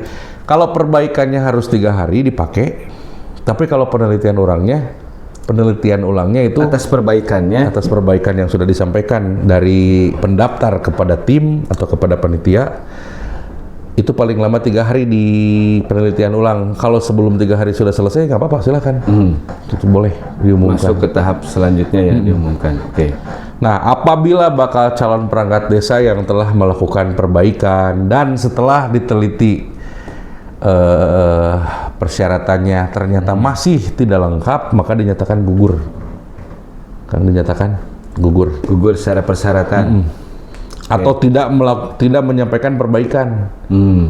Misalkan saya itu sudah mendaftar, ada surat, ini diperbaiki nih ABCD selama 3 hari ini, ternyata sampai hari ketiga nggak ada lagi menyampaikan ke panitia atau ke tim, maka dinyatakan gugur. Iya, berarti di surat itu harus tertera ya? Iya, begitu juga yang sudah dilakukan penelitian ulang, ketika masih tidak lengkap, belum memenuhi syarat, sama dinyatakan gugur. Tetapi kalau menurut panitia dan tim, wah ini sudah lengkap nih, sudah diperbaiki semua, maka dilanjutkan ke tahapan selanjutnya. Ingat, setiap kegiatan itu harus, setiap pelaksanaan kegiatan tahapan itu ketika di akhir harus ada berita acara pelaksanaan tahapan oleh panitia atau tim. Kemudian ketika menyampaikan keterangan ini lengkap, ini tidak lengkap, gugur, ini dilanjut, itu harus dengan surat tertulis, disertai dengan tanda terima surat kepada pihak yang mendaftar, walaupun baik itu secara langsung kepada yang bersangkutan maupun kepada perwakilan keluarganya, tidak apa-apa. Ini yang penting, jangan lupa. Nah, nanti setelah di akhir, setelah kita sudah melakukan penelitian yang normal, kemudian ada perbaikan dan ada penelitian ulang, kita sudah mengetahui mana yang lengkap dan mana yang tidak lengkap, mana yang gugur dan tidak gugur yang dilanjutkan, maka tim ataupun panitia membuat berita acara serta melaporkannya kepada kepala desa. Seperti tadi pada tahapan pendaftaran. Nah, di sini berdasarkan laporan dari tim atau panitia kepada kepala desa, maka kepala desa menyampaikan konsultasi secara tertulis kepada camat. Bersurat tertulis. Isinya adalah menyampaikan hasil pelaksanaan tahapan yang tadi. Berdasarkan hasil pelaksanaan tahapan pendaftaran dan penelitian persyaratan, maka kepala desa tentu saja berdasarkan berita acara tertulis dari tim ataupun panitia, maka kepala desa menyampaikan konsultasi tertulis sekaligus permohonan rekomendasi kepada camat, Kang. Itu mungkin sebagai camat, Akang sudah biasa menerima surat, wah ini ada permohonan konsultasi ini dan rekomendasi. Ingat, ini baru setelah penelitian persyaratan, Kang. Outputnya apa? Nanti outputnya camat dengan tim kecamatannya tentu saja sama menelaah dan mempelajari surat permohonan dari kepala desa. Tentu saja surat permohonan dari kepala desa juga dilampirkan oleh berkas-berkas yang tadi tahapan sudah dilaksanakan, baik tahapan pendaftaran maupun tahapan penelitian. Maka camat dalam jangka waktu paling lama 5 hari. Dan ingat, ini ketika yang memenuhi syaratnya itu paling sedikit 2 orang. Yang harus digarisbawahi adalah yang memenuhi syarat kurang dari 2 orang.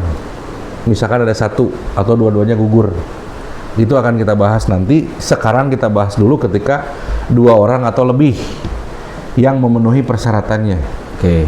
Kepala desa sekali lagi berdasarkan berita acara dari tim menyampaikan permohonan konsultasi tertulis Dan rekomendasi. sekaligus permohonan rekomendasi. Terus camat memberikan rekomendasi berisi persetujuan ataupun penolakan secara tertulis tentu saja, dan menyampaikan kepada kepala desa paling lama 5 hari, Kang. Akang teh hanya punya waktu 5 hari nih. Paling lama. Paling lama. Jadi kalaupun hari ini masuk ditelaah oleh tim, sehari 2 hari sudah selesai oleh tim dan dinyatakan oke, camat memberikan rekomendasi persetujuan.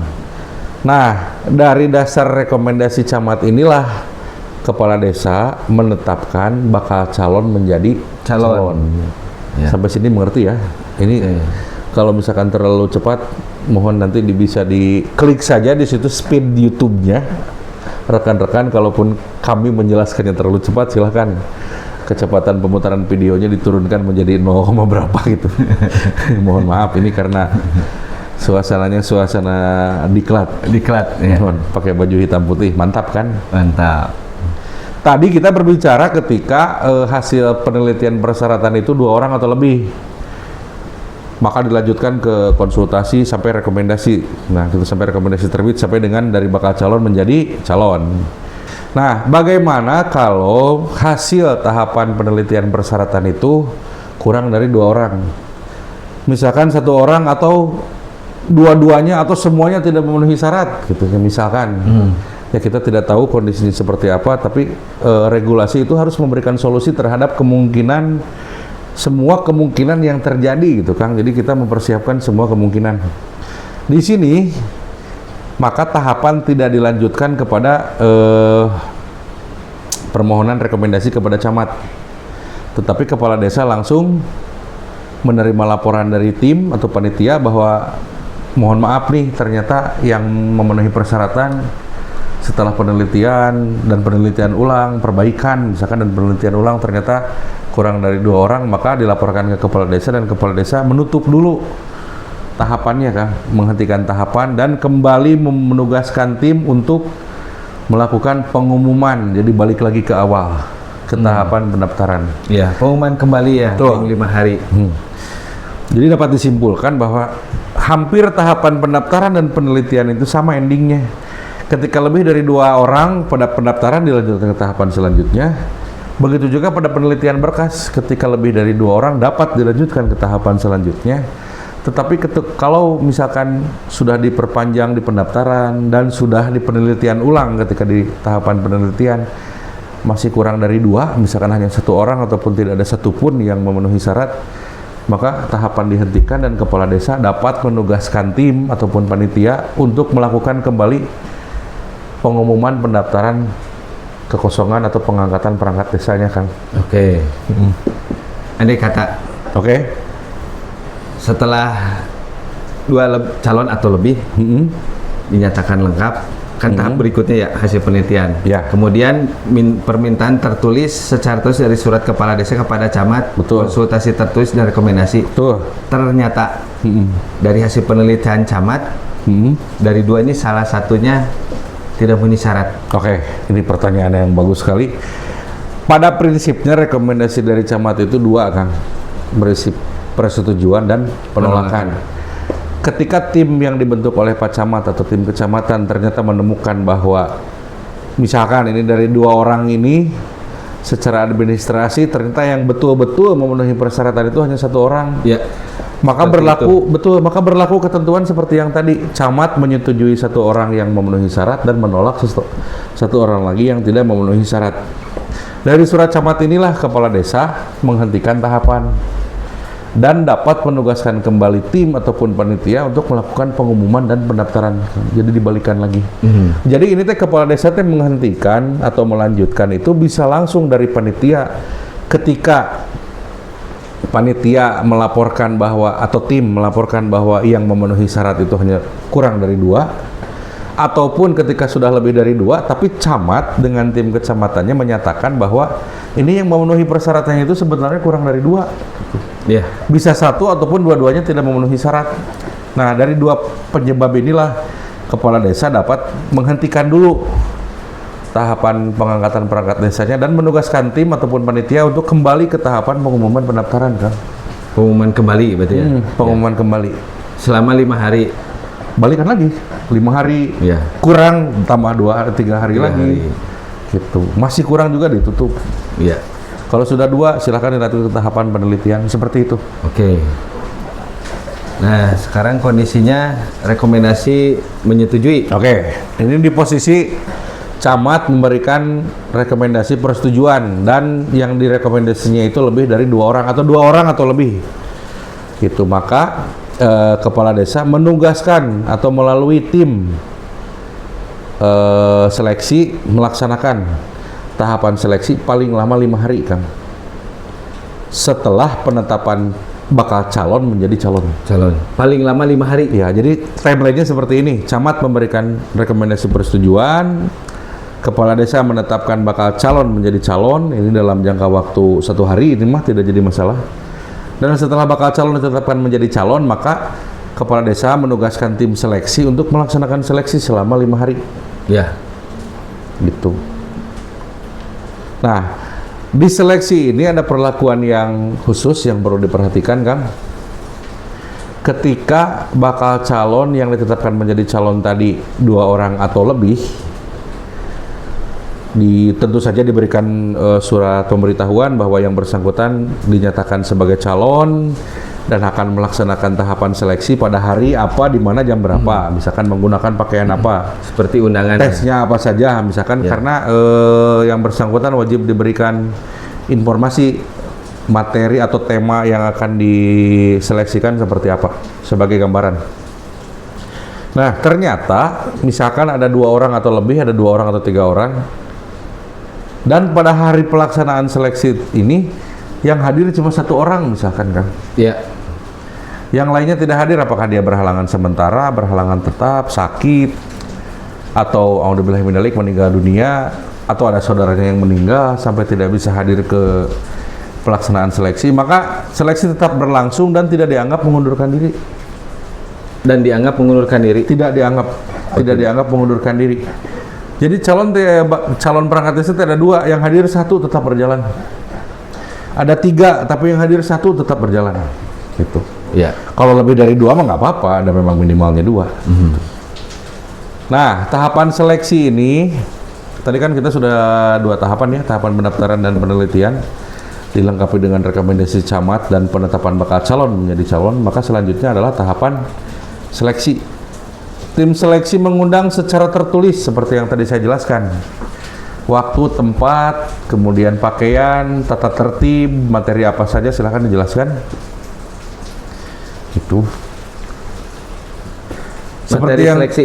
Ya, sebelum ke materi seleksi ini kita jelaskan dulu bahwa seleksi dilakukan secara tertulis. Ini klausul Permendagri dan Perda. Jadi pada kesempatan pertama yang bersifat wajib itu seleksi bersifat tertulis, kan? Tertulis. Nah, di sini dan dapat ditambah dengan seleksi tambahan berupa wawancara dan atau tes kemampuan lainnya yang ditetapkan dengan keputusan kepala desa. Jadi sebenarnya kepala desa itu dari awal sudah bisa menentukan itu nanti seleksinya apakah seleksi tertulis saja atau ada seleksi tambahannya pada saat penetapan tahapan pun juga bisa untuk dari awal ya. Betul. Kenapa kepala desa bisa menetapkan? Karena kepala desa sudah mengetahui kebutuhan ketika jabatan perangkat desanya yang kosong. Misalkan kita butuh keuangan nih, tentu saja harus mahir menggunakan komputer misalkan, mengerti akuntansi misalkan untuk mempercepat proses adaptasi. Begitu juga dengan jabatan perangkat desa lainnya seperti kewilayahan, karena kewilayahan itu tugasnya membantu kepala desa di wilayah. Minimal misalkan kepala desa itu menghendaki mampu berpidato misalkan. Nah, di sini yang harus digarisbawahi adalah untuk melakukan seleksi ini sebenarnya tugas utama panitia atau tim, kan, dari desa. Hanya saja dengan kita mempertimbangkan segala macam kondisi di desa, kan, ya.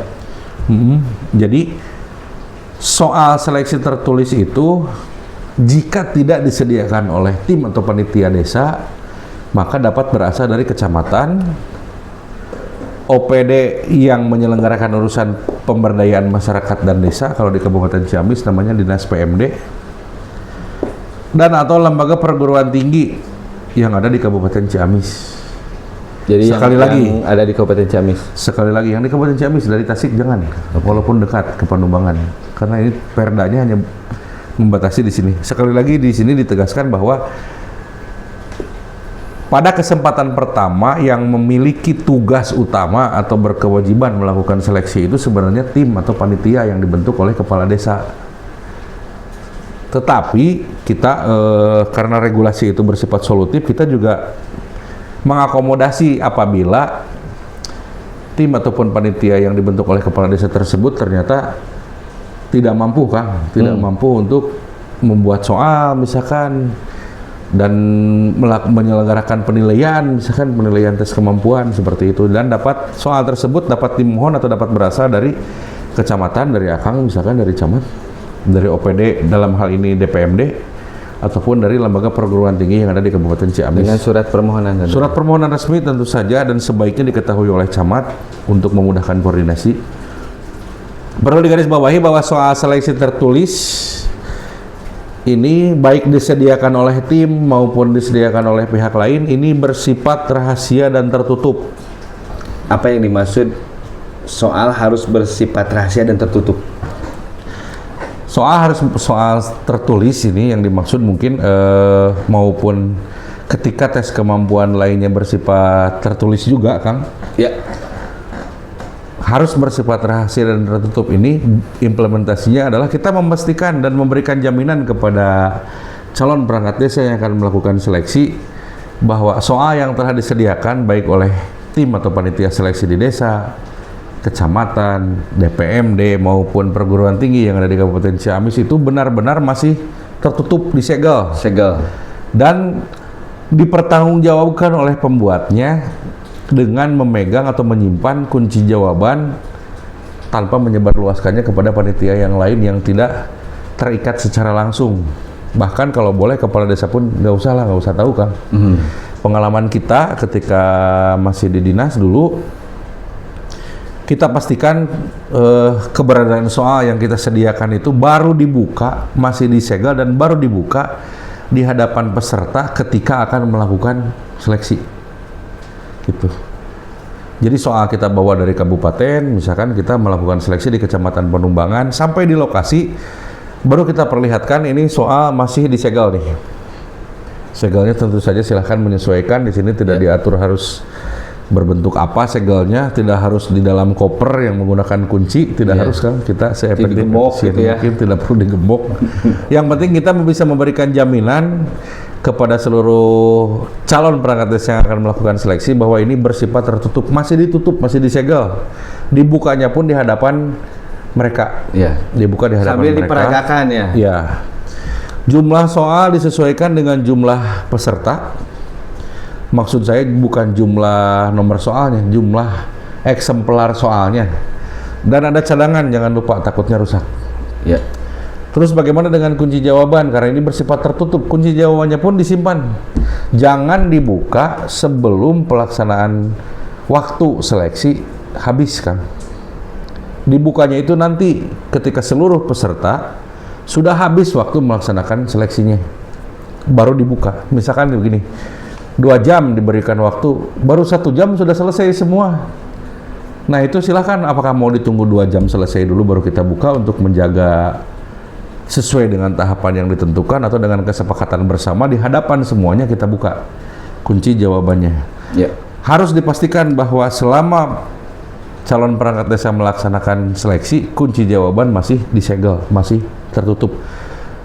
Berasal dari siapapun soal dan kunci jawabannya, mau dari panitia atau tim seleksi di desa, mau dari kecamatan, DPMD maupun perguruan tinggi.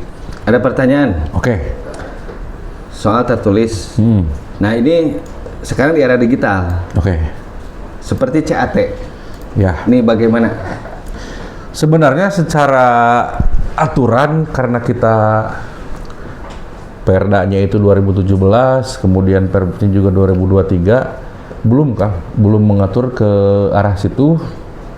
di sini masih dilakukan atau masih dilaksanakan secara tertulis.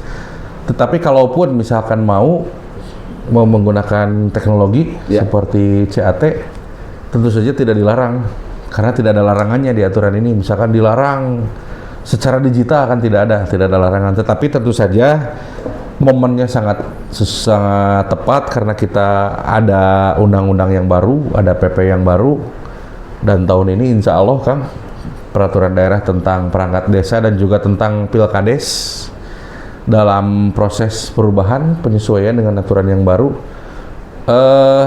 Kita tidak bisa memastikan kapan selesainya karena kita juga berkonsultasi terus kepada Kemendagri untuk memastikan apakah akan ada peraturan Menteri Dalam Negeri yang baru yang bersifat teknis turunan dari PP yang ini ataupun tidak dalam waktu dekat. Misalkan kalau misalkan tidak ada dalam waktu dekat dan ini sudah cukup jelas PP dan Kemendagri memberikan informasi seperti itu, maka Perda tersebut beserta Perbub yang ini akan kita rubah dan akan kita masukkan klausul untuk pelaksanaan seleksi secara digital dengan memanfaatkan teknologi informasi tentu saja.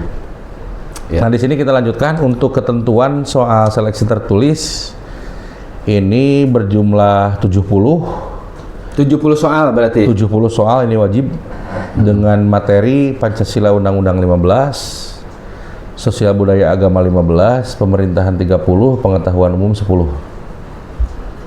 Ini gimana kalau misalkan panitia itu hanya seleksi tertulis, ya sudah 70 ini nanti nilainya dari 70 ini berapa nilainya? Berarti nilai tertinggi 70. Gitu. Nah, di sini penetapan kelulusan seleksi ketika hanya seleksi tertulis misalkan.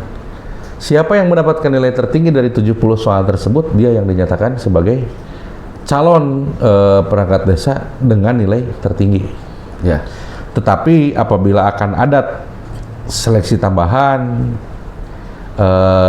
maka wawancara di sini kita atur wawancara memiliki nilai 10 dan tes kemampuan lainnya memiliki nilai 20. Ya. Sesuai dengan kompetensi bidang jabatan yang dilamar dan materi yang sama untuk semua peserta seleksi dengan jabatan yang sama. Misalkan untuk kadus sama soalnya untuk kadus. Untuk kasih dan kaur sama dengan jabatan yang sama, soalnya yang sama, walaupun dilaksanakan dalam jangka waktu yang sama. Misalkan diatur nih ada 13 orang untuk kasih pem dan ada 15 orang untuk kadus, waktunya boleh bersamaan tetapi soalnya dibedakan berdasarkan jabatan yang dilamar. Tetapi jabatan yang dilamar tersebut semuanya harus sama soalnya kan. Ya. Misalkan kadus nih ada 15 orang, 10 soalnya begini, 5 begini, jangan, tapi harus sama.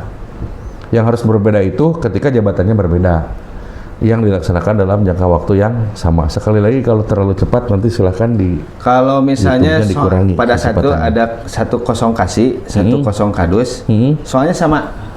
Untuk seleksi tertulis boleh. Seleksi tertulis boleh. Karena yang kita atur harus berbeda itu atau dapat berbeda itu disesuaikan dengan kompetensi bidang jabatan yang dilamar dan materi yang sama untuk semua peserta seleksinya itu dalam hal akan ditambah dengan seleksi tambahan. Jadi untuk wawancara dan tes kemampuan lainnya silahkan berbeda. Ya. Antara jabatan A dengan jabatan B, antara kasih, kaur, kadus itu boleh berbeda. Gitu. Ya, ketika dilaksanakan dalam jangka waktu satu. Tulis, sama. Wawancara, pidato. Betul, boleh. Kaur, keuangan misalnya. Tulis, wawancara, kemampuan teknis komputer. Betul seperti itu. Misalnya. Tapi untuk tes tertulis itu bisa semuanya sama kan? Ya. Sama. 70 ya. Umum. Yang harus diperhatikan adalah siapa penilainya. Itu. Jangan membebani kecamatan, DPMD dengan penilaian yang bukan kualifikasinya. Maksud saya begini, ketika di kecamatan dan di DPMD tidak ada pegawai yang memiliki kualifikasi di bidang IT kan, maka jangan memaksakan melakukan penilaian seleksi tambahan IT. Panitia memohon kepada kecamatan maupun kepada DPMD karena kita harus menjaga integritas dalam penilaian kompetensinya. Betul, ketika seseorang yang mohon maaf sarjana pemerintahan seperti kita misalkan kan yang bukan ahli IT tiba-tiba harus melakukan penilaian akuntansi digital menggunakan rumus Excel misalkan. Gitu. Walaupun kita mampu, tapi kita tidak punya kualifikasi atau kompetensi secara tertulis untuk melakukan penilaian tersebut. Jadi ini bukan hanya soal kemampuan kan, tapi ini soal tanggung jawab berdasarkan kualifikasi yang kita miliki gitu, maksud saya seperti itu. Iya.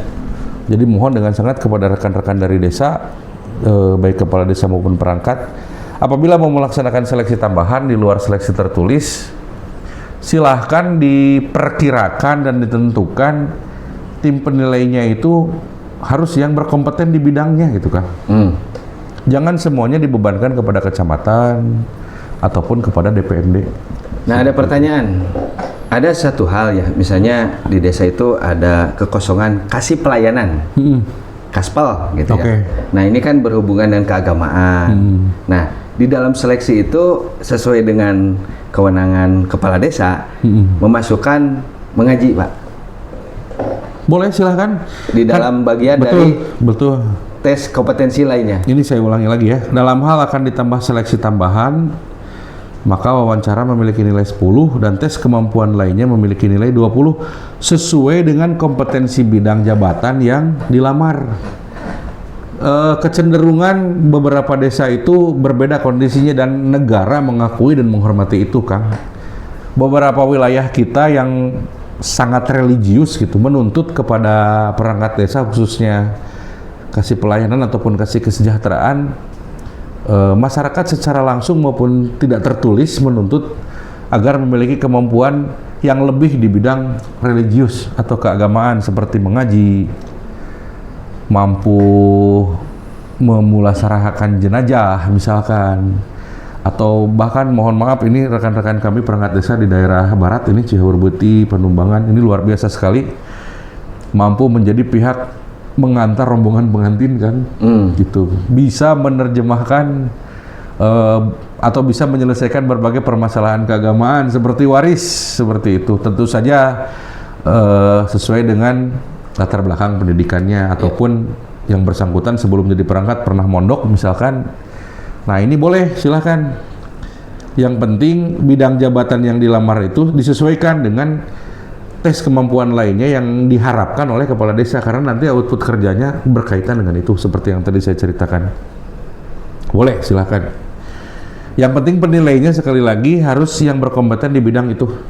Kalau mengaji misalkan, alhamdulillah di desa kita menggunakan MUI ya? Memohon kepada ketua MUI ataupun menugaskan rekan kita yang menjadi guru ngaji atau guru agama gitu, silahkan.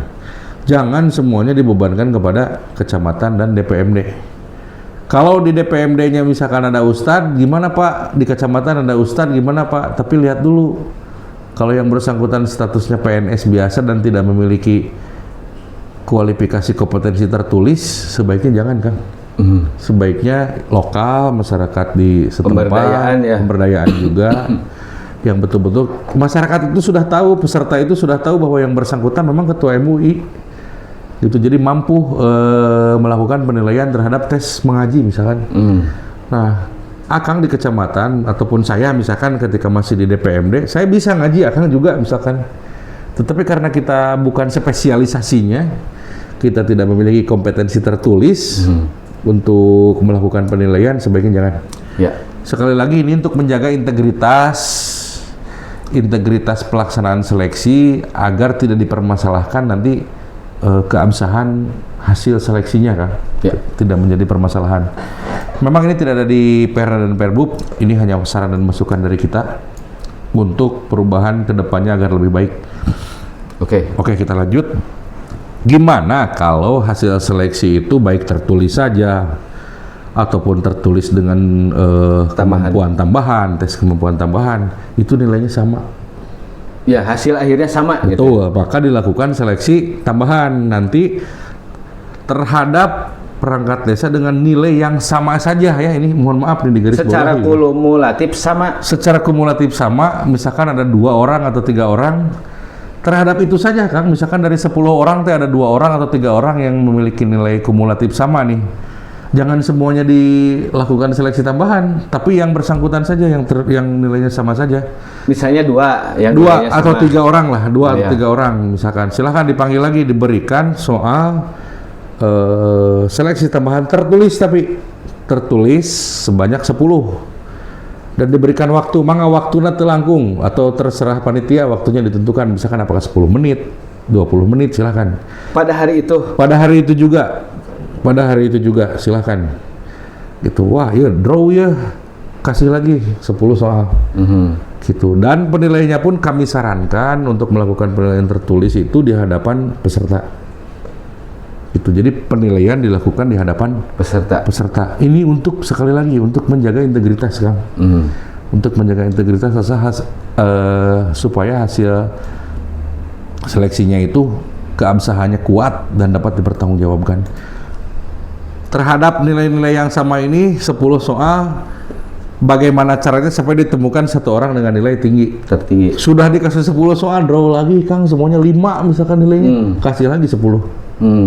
Sampai 1 orang terwujud satu yang orang paling tertinggi. Dari mana soalnya? Nah, dari mana soalnya? Karena ini bersifat tertulis, maka siapapun pihak yang menyediakan soal seleksi tertulis yang 70 itu sebenarnya harus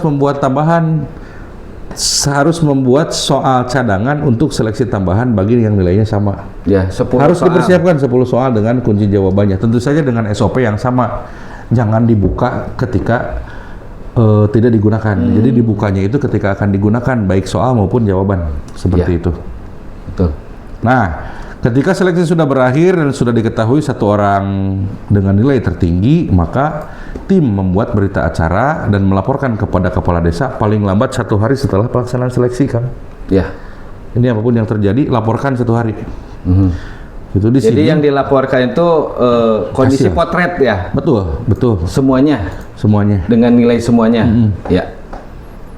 Lanjut. Nah, di sini kita tambahkan lagi bersifat delegatif dari Pak Bupati kepada camat seluruh rangkaian pelaksanaan seleksi baik tertulis maupun tambahan ini difasilitasi dan disaksikan oleh camat atau perangkat kecamatan. Jadi mohon dengan sangat kepada rekan-rekan kami, akang-akang, teteh-teteh, para camat, baik di kabupaten, ya khususnya di Kabupaten Ciamis, ketika desa akan melaksanakan seleksi untuk pengangkatan perangkat desa, mohon dihadiri oleh perangkat kecamatan, saksikan dan hadiri, karena keberadaan kita juga memberikan kepastian hukum bahwa Pemda itu hadir di sana, kecamatan itu hadir di sana. Sekaligus menjaga integritas. Itu memastikan bahwa ini berjalan dengan sesuai dengan tracknya, dengan realnya. Nah, tadi sudah tahapan seleksi, kita sudah memiliki 1 orang dengan nilai tertinggi. Selanjutnya tahapannya adalah tahapan penetapan, Kang. Di sini hasil seleksi calon perangkat desa yang diterima oleh kepala desa dari panitia atau dari tim itu dikonsultasikan kembali secara tertulis kepada camat. Gitu.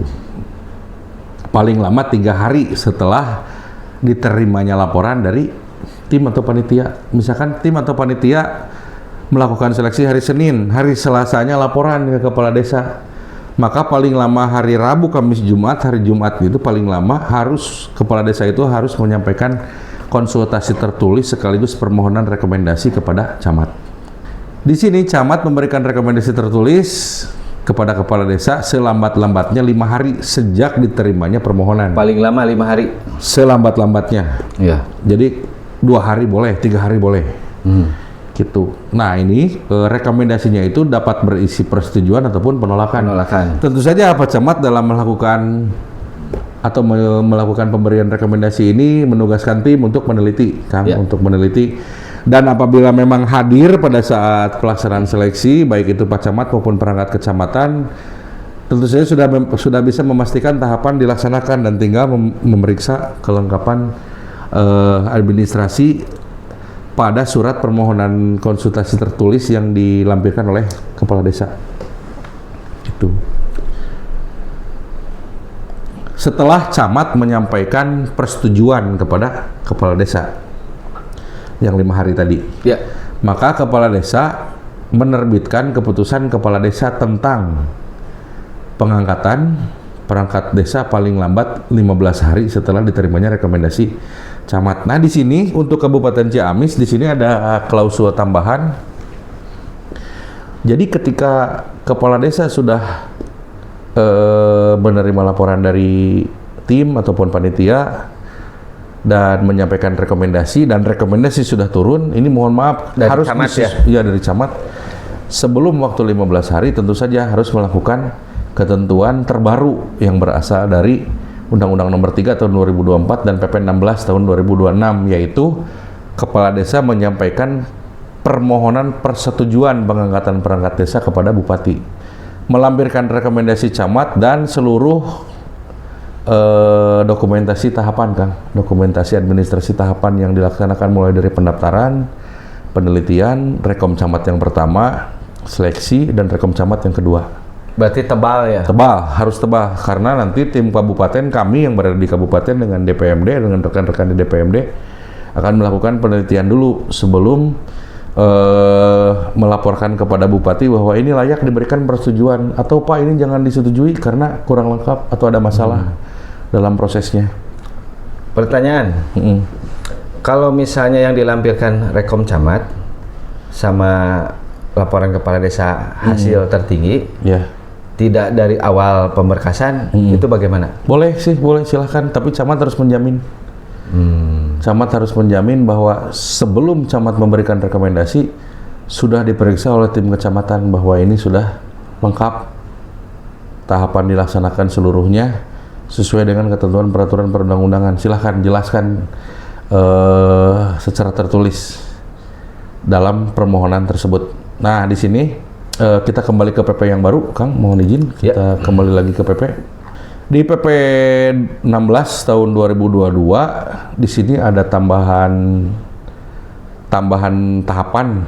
Yang pertama, Bupati Wali Kota seperti tadi kan, hasil konsultasi tertulis kepala desa kepada camat, kemudian camat memberikan rekom, menyetujui, dan kepala desa mengusulkan pengangkatan perangkat desa kepada bupati. Bupati memberikan persetujuan tertulis mengenai pengangkatan perangkat desa kepada kepala desa. Ini mah seperti yang tadi ya, persetujuan tertulis menjadi dasar kepala desa dalam mengangkat perangkat desa dengan keputusan kepala desa. Nah, di sini di Kabupaten Ciamis kita ada tambahan tahapan juga yang muatan lokal, Kang. Ya. Ketika kepala desa memohon persetujuan tertulis kepada bupati, kepala desa juga pada waktu yang bersamaan memohon untuk diterbitkannya NIPD kepada DPMD. Nomor induk perangkat desa, karena mengakomodir permohonan dari rekan-rekan PPDI pada tahun 2023 dulu. Kita juga berkonsultasi kepada rekan-rekan di Kemendagri dan provinsi. Di kabupaten lain juga ada yang menerapkan seperti itu. Yang penting jangan mengganggu, menambah, mengurangi ketentuan waktu tahapan yang ada di regulasi. Oke. Makanya dilaksanakannya bersamaan. Ketika kepala desa melakukan atau menyampaikan permohonan persetujuan pengangkatan kepada bupati, pada saat yang bersamaan juga kepala desa melakukan atau menyampaikan permohonan penerbitan NIPD kepada Dinas PMD. Jadi surat dari kepala desa itu langsung ya. Nah, di sini yang harus digarisbawahi di PP 16 tahun 2026 ada ketentuan pasal 70 ayat 2 dalam hal pengangkatan perangkat desa tidak dilaksanakan sesuai tata cara sebagaimana dimaksud pada ayat 1 itu yang tadi kita baca dari Perda, Perbub, Permendagri dan PP juga pada prinsipnya sama, tahapan yang pendaftaran, penelitian, seleksi dan penetapan ditambah persetujuan itu. Ketika ada tahapan yang tidak dilaksanakan atau tidak sesuai dengan ketentuan peraturan, maka keputusan kepala desa mengenai pengangkatan perangkat desa dicabut oleh bupati. Ini contoh kasus seperti ini. Misalkan Contoh kasus, setelah direkomendasi oleh camat, tiba-tiba kepala desa itu langsung mengangkat, langsung menerbitkan keputusan kepala desa tentang pengangkatan perangkat desa tanpa melaksanakan mekanisme permohonan persetujuan pengangkatan kepada bupati. Jadi dilewat satu tahapan tentang persetujuan bupati, dilewat. Hanya mengenalkan rekomendasi camat. Ini contoh saja. setelah rekomendasi camat terbit, langsung kepala desa teh digas, Kang. Saking semangatnya. Langsung diangkat di SK-an tanpa melakukan mekanisme permohonan persetujuan bupati. Sini bupati mencabut keputusan kepala desa tentang pengangkatan perangkat desa tersebut. Ini mohon dengan sangat rekan-rekan kepala desa jangan.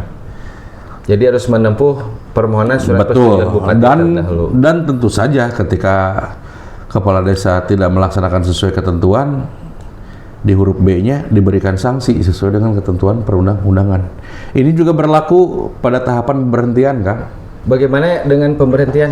Nah, di sini pemberhentian juga diatur norma baru, Kang, di pasal 73 di PP 16 tahun 2026. Jadi di sini sama seperti pengangkatan pada prinsipnya bahwa pemberhentian perangkat desa itu ada tahapannya, Kang.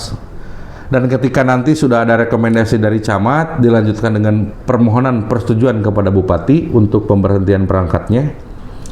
Dan tentu saja di ayat 2-nya, apabila pemberhentian perangkat desa yang dilaksanakan oleh kepala desa ini tidak sesuai dengan ketentuan peraturan yang berlaku, maka itu keputusan kepala desa tentang pemberhentian perangkat desanya dicabut oleh bupati dan kepala desanya dikenakan sanksi. Oke. Jadi baik pengangkatan maupun pemberhentian pada PP 16 tahun 2026 ini ada norma baru ketika kepala desa tidak sesuai dalam tahapan pelaksanaannya, maka keputusan pengangkatan atau pemberhentiannya dicabut oleh bupati dan kepala desa mau tidak mau diberikan sanksi.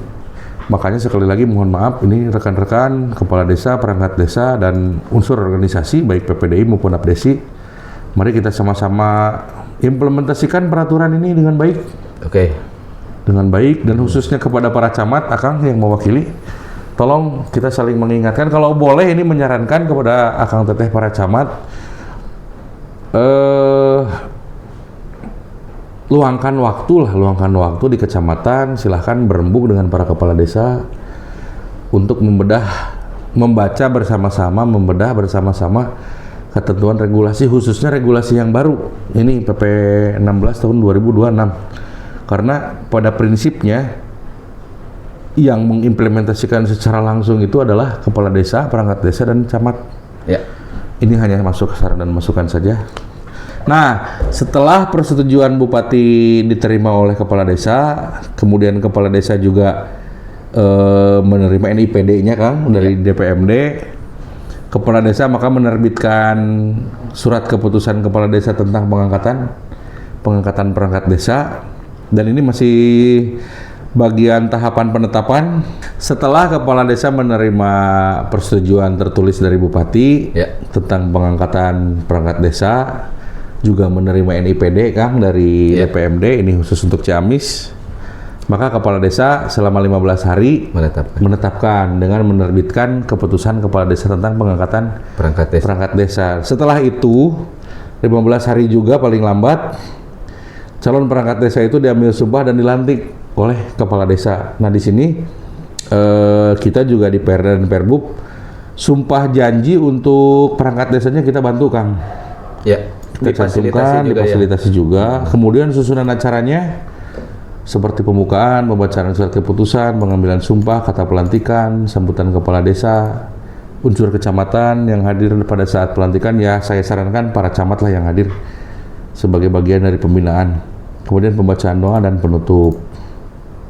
Nah, di sini ketika perangkat desa yang akan dilantik lebih dari 1 orang, maka kegiatan pelantikan dapat dilaksanakan secara bersamaan. Ya. Ini di Perbub diatur gitu. Mungkin nanti pada saat penyebutan pada jabatan apanya, itu disampaikan secara bergantian. Ya. Seperti itu. Pada saat pengambilan sumpah. Ya, pada saat pengambilan sumpah maupun pada saat pembacaan kata-kata pelantikan. Ya. Pak Budi, siap. Luar biasa sekali. Arahan penjelasannya sangat detail.